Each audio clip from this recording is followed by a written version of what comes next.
Welcome back to That Rugby podcast, hosted by myself and Husey of the Sports Booth.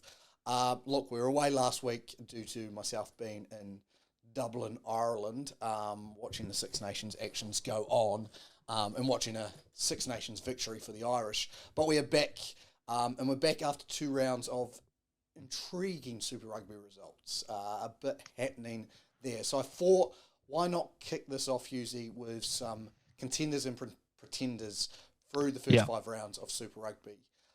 Because I think we are at the point, a third of the way through the seasons, where there are some that are showing signs that they will do some damage this season, and there's some that are showing that they are not fit for the fight. Yeah, look, there are, for my mind, there are really... there's 2 teams, even within my contenders, I've sort of broken them down to I've got them sort of like, I've got 2 teams that are like, okay, these 2 can like the clear-cut favorites to be winners of the comp, and then I've got 2 that are like, they can push those 2 sides. I wouldn't say that they would be a favorite in a matchup against either of those 2. So my contenders, well, the Hurricanes for one. I think no surprises there. I think everyone, seeing how the Hurricanes have played so far this season, just blitzing through everyone really. You know, demolished the Force week 1, took care of business against the Reds in week 2 in Super Round, right? And the Reds are another one of those teams I have as contenders, right? I beat the Blues, again, another one of those teams I had as contenders. Beat the Crusaders in Christchurch, I believe. Am I right? Yeah. So a big win in the heart of opposition territory, and then beat the Rebels as well. Now, this week coming up, they've got the Highlanders down in Dunedin, but I'm really having circled on my calendar week 8, 2 weeks from now, where they will host the Chiefs. I think should be a top of the table clash. I think both those teams have got something right now that is separating them from all the other teams, and it's just going to be a fantastic game of rugby. Now, my other contenders, I mentioned 2 of them there. I mentioned the others of them there: the Reds, the Chiefs, and the Blues. Now, the Chiefs are my sort of second top team. Right, you know, they kicked off the season holding off the Crusaders. They beat the Brumbies, beat them down. They lost to the Chiefs in Queensland, which I think is an important thing to note. They lost in Queensland. Sorry? You said lost to the Chiefs. Oh, sorry. They lost to the Reds in Queensland. The Chiefs lost to the Reds in Queensland. Thank you for that. But the Reds are another one of those teams, and that's a match I want to circle back to. Took care of business against Fiji, and beat the Highlanders. The Highlanders are a sneaky good team. I think they're a step below contenders. So they are one of my pretenders. I think that they will be in the finals. I think they could maybe cause an upset, but I don't think they could win at all.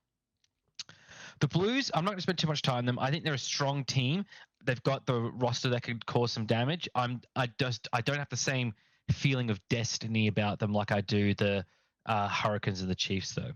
I want to focus a little bit here on the Reds, because the Reds started the season strong with a victory over the Tars, lost to the Canes in Super Round, then they beat the Chiefs. I think that is why I classify the Reds as contenders, because I think they can take those games off of New Zealand teams. Then they drubbed the Rebels, lost to the Force in Perth. Now, that one is why I have the Reds down a tier as well, right? Is that they can have just some crazy results where it's like, what is going on? And it's that sort of inconsistency that has sort of haunted Queensland the last couple of years. So Les Kiss is already working some magic. Don't think he's ironed out all the kinks just yet. If we look at my pretenders, and this is just the teams that are in the top 8 we've looked at here. The Rebels, I don't think needs too much explanation. I think that's just a maths game for why they're in the top 8 at the moment. The Brumbies are so inconsistent. They have the means and the ability to be a top 4 team. They're just not putting it all together. They still look a bit clunky and janky for me. I feel like maybe losing Nick White has actually hurt them more than it's gained the Force, really. The Highlanders, I think they are a worthy top 8 team. I don't think they can win the comp. And then the Drua, and I think this is going to be our point of differentiation. I think the Drua, I think they're good. I think they're top 8. I don't think they're going to win the comp. I don't think they can realistically win the comp. I feel like that those other 4 teams, the Canes, Chiefs, Reds, and Blues, there's just a step difference between them, right? Because if you let's look at the Drew's results to think about this, right? Week 1, they lost to the Blues quite heavily. Super Round, they lost to Moana Pacifica. Now, that's always a shootout game, but Moana Pacifica got the wood over them there. Like, they lost the game. They beat the Crusaders, right? But everyone's beaten the Crusaders this year. That is no longer an accomplishment, right? They're 0-5. They got thrashed by the Chiefs, which is one of those top tier teams. Them and the Blues, those are those top echelon teams. Fiji haven't had success against them, and then they just eked out an overtime win over the Waratahs while playing in Fortress Fiji, right? That to me, and they let the Waratahs come back in that game, which is the worrying thing, especially because, and I say this as a Waratahs fan, the Waratahs aren't built to come back. They really struggle to play from behind. They've had a lot of inconsistency. They have made a lot of silly errors, give away a lot of penalties. Their kicking game has not been sharp. And the Waratahs are also not fully healthy. So to only win by 3 points there against a team that is, I think, they're third from the bottom of the table, for me, is worrying. That's telling, probably even more so than their losses to the Chiefs and the Blues. Dura, who I will circle back to because I think there's reasoning behind me having them as contenders. Now, what I've got 5 contenders, and the reason I've got 5 contenders is out of the top 8 is because all 5 of these I've put into a group, and this is a group where I think the higher they finish, the better they are. Is basically the group I'm calling them because I've got the Hurricanes, Chiefs, Reds, Blues, and the Drua. Now, all 5 of those teams are yet to have a good away win. Now, you could sit there and say the Hurricanes beat the Crusaders, but as you mentioned, everyone's beating the Crusaders. It doesn't count. They beat the Force away. They beat the Force in Perth, who just beat the Reds in Perth.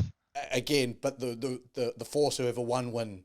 Like, that's not a famous away victory. No. You look at the Chiefs, they had their opportunity against the Reds to take a famous away victory, didn't get it. You look at the Blues had their opportunity against the Hurricanes when they went to Hurricanes, didn't do it.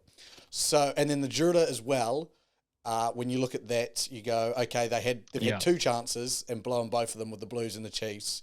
And then the game against Moana, as we said, it's a bit of a toss-up. I think all of their games have been decided by 3 points or less in the history of their 2 teams in that comp. So if these teams can win at home, which I think they will all win at home and win at home throughout, it's who's going to have the best away record with that. Yeah. Now, Hurricanes just slightly above the Reds because they won in Melbourne on Super Round, but again, it went into extra time.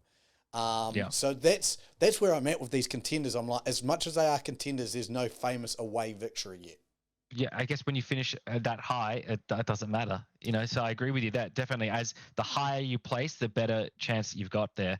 Look, definitely, I think home field advantage is stronger this year than maybe in recent years. And as heartbreaking as a Waratahs fan, the last 3 games have been decided by 3 points or less, and 2 of those were home games that very easily could have been won, especially the Highlanders game. The Drua game was forced to extra time.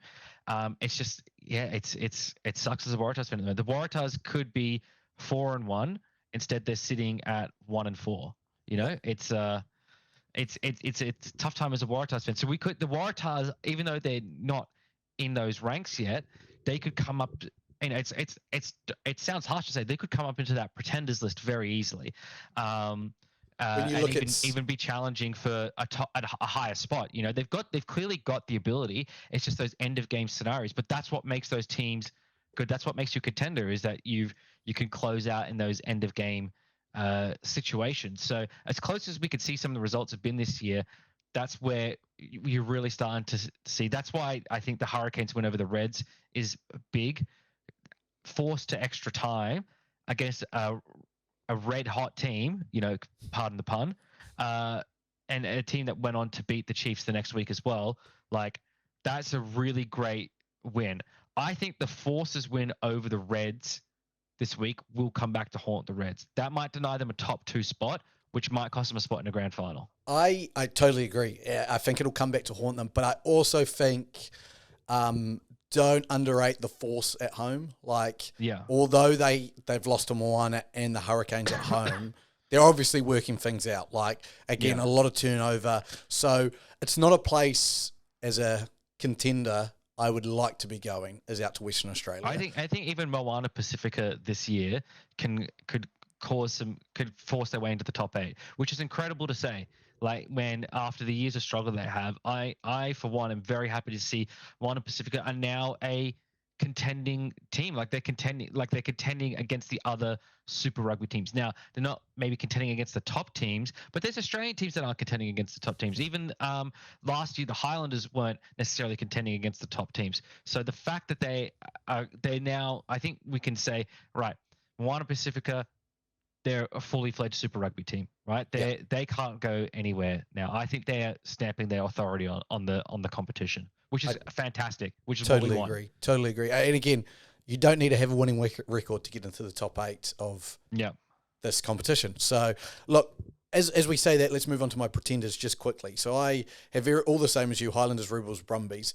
For the Brumbies, do not let their last result mask how bad they've been this season.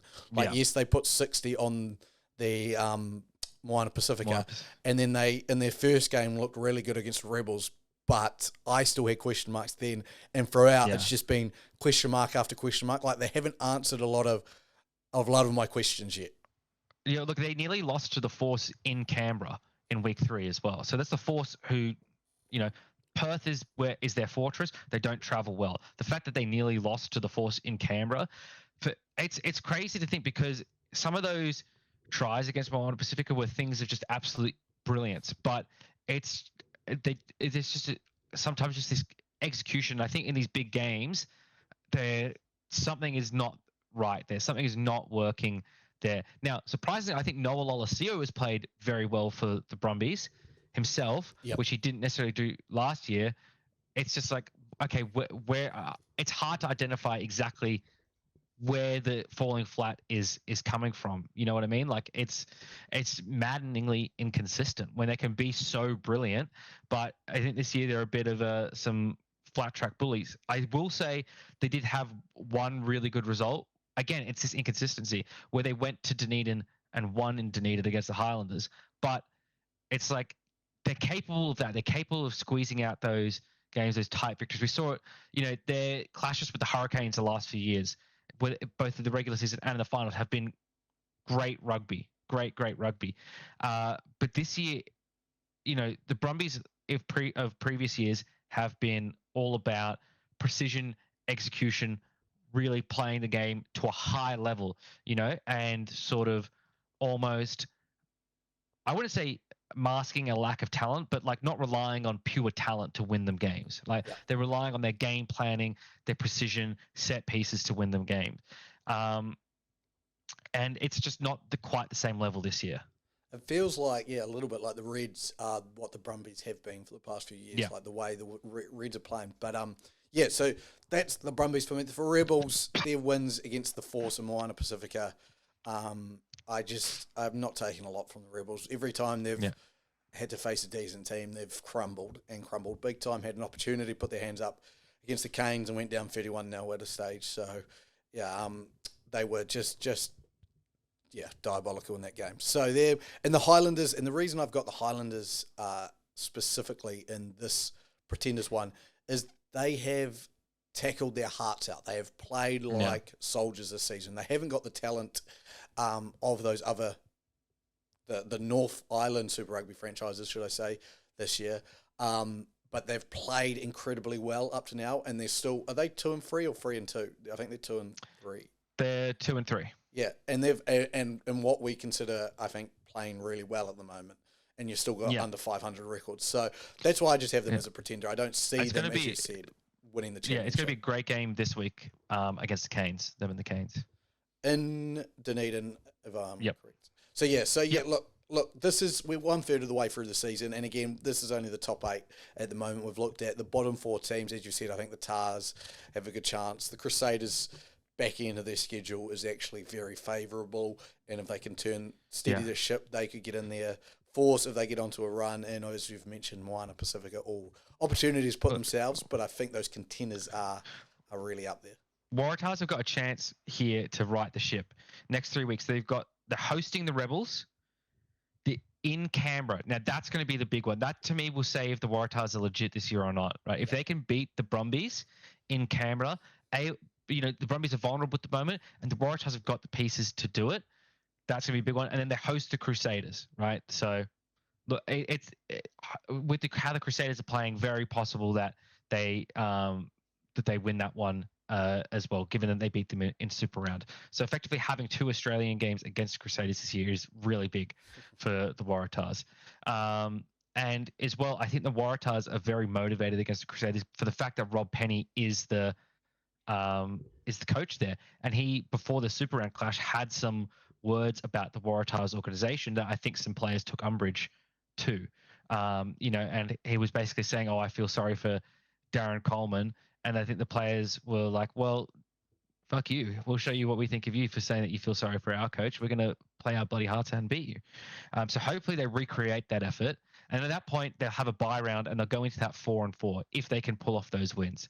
And that would be really big for the Waratahs, because then they have some tough matches after that. The Chiefs away at the Canes and hosting the Brumbies, and then away to the Force. So, they need to. This is an opportunity for them to right the ship ahead of the end of the year. Yeah. As I said, all of those teams, I think, are going to be pushing. But as you've mentioned earlier in this part, that home field advantage. If you defend your home field and you can get a couple of big away wins, you're going to end up in the right position on the table. So, look, really interesting second, third coming up of this season, that patch, we call it the bye third, where we have some byes for some reason. And then into the final third, we'll definitely know who our contenders are. But I would like to move on to one team in particular in that bottom. I wonder which team this could be. What possible team could be singled out against all of the others this season? Yeah, only one, and we've got to make obviously an example of them, and that is the Crusaders. A historical bad start for the Crusaders, which fills the joy of every other Super Rugby team. Yeah. I'm trying to work out, you've kind of seen the New England Patriots in the NFL struggle, and everyone else has quite enjoyed that for the past couple of years. Yeah. It's kind of like if the Melbourne Storm were to start struggling in the NRL, I think everyone else would enjoy seeing that. I got shivers just thinking about that. Shivers. Now we see the Crusaders, who have been dominant for so long, lose yet another game, go to 0-5, and don't have the easiest schedules coming up in the next couple of weeks either. So we predicted that they could be 0-7. We said it could happen. So have they got the Chiefs this week? They're hosting the Chiefs, so that's important. They're hosting the Chiefs. Then they have a bye. Then they are at the Waratahs. They're here in Sydney for the Waratahs. So 2 of not the easiest games. Like we've seen, even the Highlanders and the Blues didn't have runaway wins in Sydney, and the Highlanders really should have lost that game if Tane Edmed could kick. The Blues game, there was every opportunity for the Waratahs to win that as well. So it's not as if teams have just rolled over the Waratahs this year either. So, yeah, look, we could be... Look, I'm praying for it, praying that we see it. Then they go to Perth, right? And the Force played strongly in Perth, so that could be 0-8, right? I'm just charting I don't think they'll go 0-15 because they host the Rebels. Now they should win that. I'll give them that one. They host the Rebels, host the Reds. That might be. I think the Reds will probably take that one. So 1 win at this point. away at the Brumbies. Let's hope the Brumbies have got their shit together by then because it's week 13. Host the Blues. Let's say the Blues are quite strong on that one. And it's my birthday when they played there as well. So as a birthday gift to me, the Blues will win. Then they host Moana Pacifica. I reckon they'll win that. So 2-13. 2-13 is the likely end of season win-loss record of the Crusaders. Well, which would be a blessing for every other Super Rugby fan in the history of Super Rugby. Well, I want to touch quickly on the Crusaders and how they're in this predicament. Now, obviously, injuries haven't helped, but what I think this is highlighted at coaching. They are not as clinical. They're missing way more tackles. So, as much as we can say Razor and everything there is something going on in the coaching setup with Rob Penny and everything like that. It's not flawless, and that's what he needed to be if he was going to get this team up there. What I also think it highlights is the importance of a player like Richie Mo'unga and how much he's hid the issues they could be having. Scrum half, halfback, whatever you want to call it, they haven't been strong. Willie Hines is 37 odd years old. Noah Hoffman is coming up. Was under 20, so I think he's 2021. And then they had Mitch Drummond. So what I think it's highlighting is what a job Richie Mo'unga did, bringing not the most talented halfback around him and turning it into, diamonds, basically, turning rocks into diamonds. Because if you look at it, you've got Levi Moore outside him, David Havili. You've got the same amount of talent outside of him. Sever Reese is having a really good season. The engine room's not that much different. Yes, they've got injuries. Scott Barrett out, Ethan Blackadder out, a couple of Tamatai Williams out. So, look, there are some big losses there. Cody Taylor not playing, but not enough for me to go they should be in the position that they are in. And they're losing games where previous years they would win them. Like the Hurricanes game, up 10-7 with 5 minutes to go, let a try in. Crusaders normally find a way to win that game. They're just not doing what the Crusaders culture normally does. And I think Razor and Richie going is now being identified as a bigger loss than what even I thought at the start of the season. When I ranked them and said they were going to finish 6th and people laughed at me. Now who's laughing as they sit in 12th? Yeah. I could have dropped them down 2 places and I'd have been now laughing even more at you. So I think as well, I very much agree with what you're saying. It's a lot of un-Crusader-like mistakes. I look at the Waratahs game that they lost because I watched that one all the way through. A lot of just bad mistakes in there that they normally wouldn't make. That players like Scott Barrett, who wouldn't make that mistake in an All Blacks jersey, was making those mistakes in a Crusaders jersey. And I think it does go to show you that Super Rugby performance isn't always reflective of what your national performance will be or could be. It is just it's something has been lost, and it's probably multiple things, as you've said. Like, it's not just Richie Mo'unga, it's not just Razor, it's not just the players and injuries. It could be a combination of all of these. But is fixing any one of those, is fixing the injuries going to be enough to make up for the other two? Probably not. Maybe it'll help them get a step up, and they won't finish 2-13.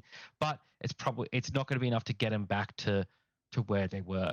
To draw the analogy back to the New England Patriots, Richie Mo'unga, Tom Brady left, right? And I think even if Bill Belichick, Razor were still in that position, they could be competitive, but maybe they wouldn't be anywhere near as competitive as they were otherwise. Then if you lose the coach as well, you've lost Bill Belichick and Razor, you've got a new coach in. No matter who that is, I think they're going to struggle straight up as well. I think we've all become just so accustomed to the Crusaders being so great year after year after year after year after year that we probably now have just assumed that the Crusaders have just got something mythically in their DNA that when you put on that red and black jersey, you just become a great player. What we probably haven't recognized enough is probably the work of what their equivalent of a general manager is, or what their work they have done, to not only to keep putting together competitive rosters, competitive talent. And then this year, it just hasn't happened. So whether there's been some changes in that department as well, that's a side of rugby that no one ever really talks about. Like I, for example, would have no idea who in the Waratahs building is responsible for signing players, extending their contracts, working out those details and things like that. So I think that's probably an important element of what hasn't happened within the Crusaders. And we saw the same thing with the New England Patriots, right? Previously, there were executives that helped Bill Belichick with the drafting and things like that, and they managed to always somehow make it work, get those gems, get the free agents. That started to not happen towards the later end of Belichick's career because some of those executives went elsewhere. One of them notably has gone to the Houston Texans, and they're starting to do pretty well. So I think it's a similar thing here. Whoever has been that sort of puppet master behind the scenes, pulling the strings of putting the talent in place, making sure that the coach that they get is the right coach that can work within that situation, that just hasn't happened again. That it's just been, this year has been a misfire, right? And that will happen. Right. And it's great for all of us to revel in. And it's probably great for Super Rugby that it has happened. But I think that's probably more influential than what most people think. I think it's going to be very easy to pile onto Rob Penny. Right. And I don't have very much sympathy for him, but it is what it is. Why don't you have much sympathy for him? Go on, well, I came into the season hoping actually that he'd do well, that he would get a second chance after the Waratahs. Then when he mouthed off about the Waratahs ahead of the Crusaders game, I was like, that you've kept your silence for 3 years. It's only now once you feel secure in a job and you think you're going to beat the Waratahs that you chose to spoke out. That's a bit, that's a bit low for me. It's a bit of a stab in the back kind of thing. And at a time when Darren Coleman's job was being questioned, you just added fuel to the fire for your own reasons. Like that to me is like, that's, and it was so passive aggressive and so like, oh, I'm supporting Darren Coleman, but really it's like, no, you're just twisting the knife. Like that for me, I thought that was beneath a Super Rugby coach to do. So I was not a fan of that. And that's erased any sympathy or hopes I have for Rob Penny. But at the same time, I can see that this is not 100% squarely to put at his feet. It is, yeah, and I agree with you. It isn't, you can't just blame him. But a couple of things kind of come up, and you probably don't know this as well as New Zealanders know this, but what gets talked about, especially in rugby circles, is the Crusaders culture. They sit there and they constantly talk about how great that culture is, how all of that works, how the Crusaders' way they build players and do things like that is just so much better. And I like what you've said, like their fly half backup or first five backup, Rehaz Rehana, is out injured. Then they had Kimura, I think it was, who was the under-20s, who just hasn't stood up. And then they've had to sign Riley Holhepa, who wasn't with a Super Rugby franchise all pre-season. And now he's their starting 10 and leading the ship. And there's nothing, again, Riley is a very good player, but he wasn't signed pre-season or anything like that. I believe I'll have to review the footage, but I'm pretty sure he didn't even go over with them to Ireland or to England. So they just haven't had that ready ship leader, captain of the ship, taking them into battle. Saying all of this, it's not often that a Super Rugby coach goes into the hot seat during the season. Now, there was talks of obviously Darren Coleman. I think those have wound down a little because of performances. Again, as you said, 3 games, 3 points or less, losses, and a win against the Crusaders. Now, it's even more rare for it to happen in a New Zealand circle, and maybe the rarest thing to ever happen in New Zealand rugby, which is a Crusaders coach to be on the hot seat. But if they say they lose the next, say they're 0-7, I think they knew they're going to win one against the Rebels, but then they lose like against the Reds at home. Do you just go, all right, like as much as it isn't all on Rob Penny, someone needs to be held accountable for these actions. Yeah.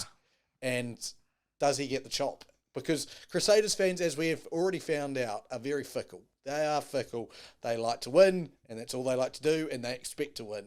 And they are not winning this season. And where are you going to find a coach though? Like honestly, like who do you think is out there that could be that much? But better? I think they just put someone into an interim position. I think they've got Tamati Allison in there, who's a highly regarded coach in New Zealand circles. I'm pretty sure he's now assistant coach, was backs coach when Razor was there. So he's been in the circle before. So does something like that happen, and they just go, look, somebody must be only like early 40s, if not late 30s, had played rugby at the highest level all over the world. Do they just go, look, Rob Penny, we were trying to get you into steady the ship. You haven't done that. Let's go. We've got this young team for the last 3 games. Let's see how they react to Tamini Allison being the head coach and see if he can do a job and push us in the direction for next year. Because at the point when they're, let's say, 1-9, 1-10, what is there left for Rob Penny to do? Because he hasn't done what was expected of him, which was just to steady the ship. Yeah, 100%. It's one of those questions I think we may not see an answer to, but it'll be interesting. I think if he lasts this season and they go 2-13, I don't think he'll be back next season. And I think they only signed him to a 2 or 3 year deal, so it wasn't like they've got a multi-year commitment to him. But I can't imagine if they go 2-13 that Crusaders fans will be too happy with him sticking around. Well, they can deal with it. Yeah, it's about time that they're not happy. Your Tars fans had to deal with it, and so did he get fired when they were 0-11, or did he lead them through that 0-12 season all the way? No, he didn't last the whole season. He was sacked 5 games into the season after 5 straight losses. Yeah, fair enough. There you go. Yeah, so I imagine. Look, Crusaders 5 straight losses. He's got one more week. He's lasted longer than the Waratahs. He's lasted longer than he was at the Waratahs. But yeah, last part for today. Look, Georgia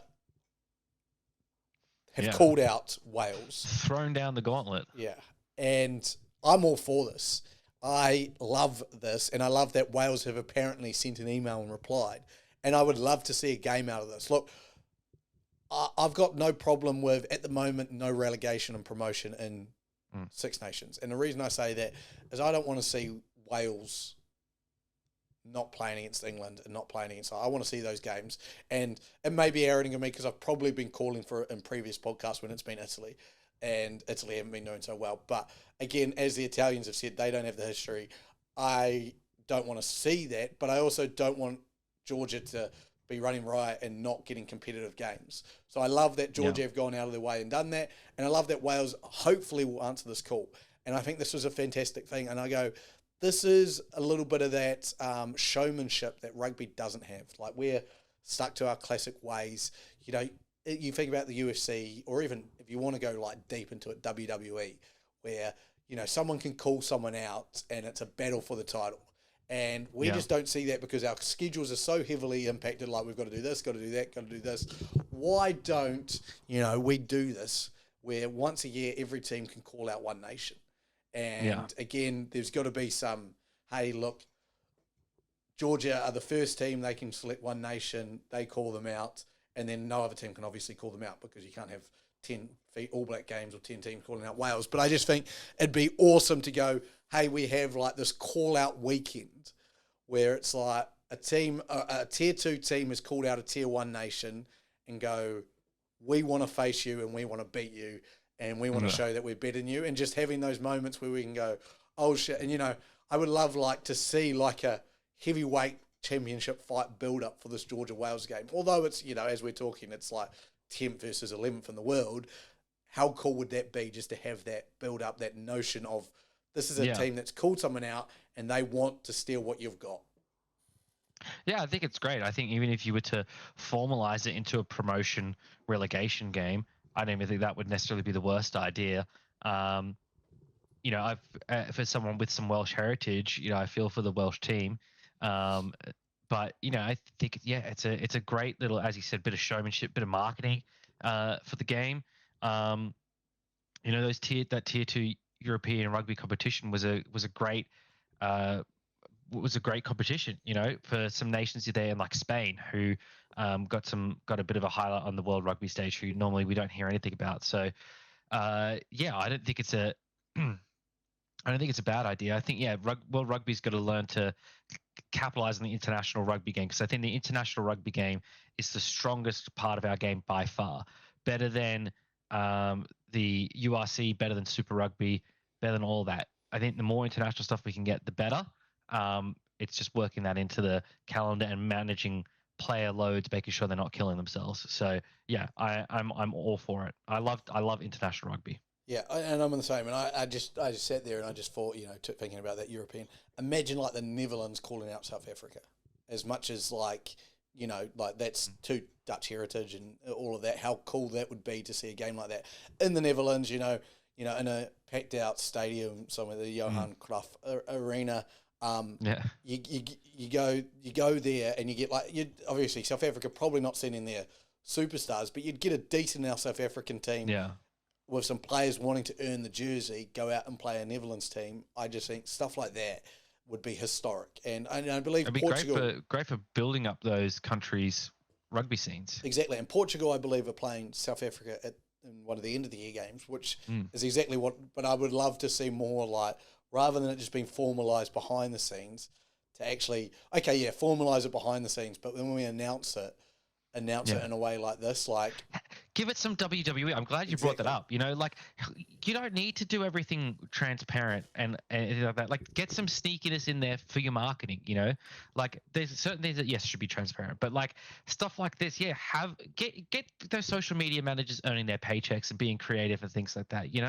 I'd love to see that for even within Super Rugby and stuff, like not necessarily calling people out, but letting the social media managers off the chain a little bit, being a little bit more risque with some of their postings and things like that, getting them to have a bit of banter between the accounts. I think NFL does it decently well. I think they could do better. There's times when some of them do it really well and some of them don't do it so well. But just getting a bit more banter in there, a bit more like humanizing these accounts rather than just making them, the corporate stoic faced accounts. Just getting a bit of as much as competitive sport is a business as well, like no one's looking at these teams and looking at their social media pages like, oh, so unprofessional, I'm not going to support Super Rugby anymore. No, we're all, people watch rugby and sports like rugby because they enjoy watching grown men run into each other, right? Like at the end of the day, let's be real. That's what we're there for. We're all there for a bit of hard contact, right? So, your crowd isn't necessarily people that are looking to see super professionalism from their social media pages, right? We're not looking for LinkedIn, right? We're looking for Instagram. We're looking for Facebook. We're looking for Twitter, right? That's the type that we're looking for, those level of interactions, right? And then save the LinkedIn stuff for LinkedIn. Have a Waratahs page on LinkedIn and do the Waratahs business site there, right? For example, just use the Waratahs, for example. I don't know if you've seen the Blues one recently where they've done the intern posting. I've seen a couple of them. There was one really great one where someone posted something like the Blues did a post about their like historic games against the Crusaders, and they had a picture of like a huge crowd there, and someone said, "Oh, these great crowds. What can we ever do to get back to these?" And the account just replied, "Show up." And I was like, "That's amazing. I love that." Yeah, they've got this as well. They did one, and it was like intern posting, and it was this terrible like graphic design, but just a whole bunch of really cool. I'll put it on up now for everyone, for the viewers who are watching on YouTube to see it.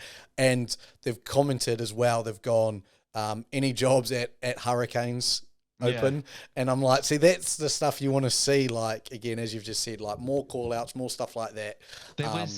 They did a good job last year, I think, as well, with something. I think in the preseason, either a schedule reveal or a jersey reveal. I remember the Blues and one other account, maybe it was the Force or something like that, had some really good posts then about. Oh, it was when I know what it was. It was when Threads came out, right? The Instagram new social media app. When that came out, all of the accounts in there were having a pretty good, like the ones that had gotten there first. The Chiefs account was really good at it on there because they're like, my manager doesn't know what Threads is yet, so I can just post whatever I want and stuff. And it's like, that's great. That's really like humanizing these teams in the social media accounts and stuff. And that brings fans into it more. Totally. Couldn't agree more. So yeah, look, we're hoping more call outs come in the future in international rugby and potentially in Super Rugby. Yeah. That's exactly what we want to see. But yeah, that is that rugby podcast for today. Make sure you stay tuned. We will be back again next week, same time, same place. From myself and Hughesy, thank you and goodbye. Peace.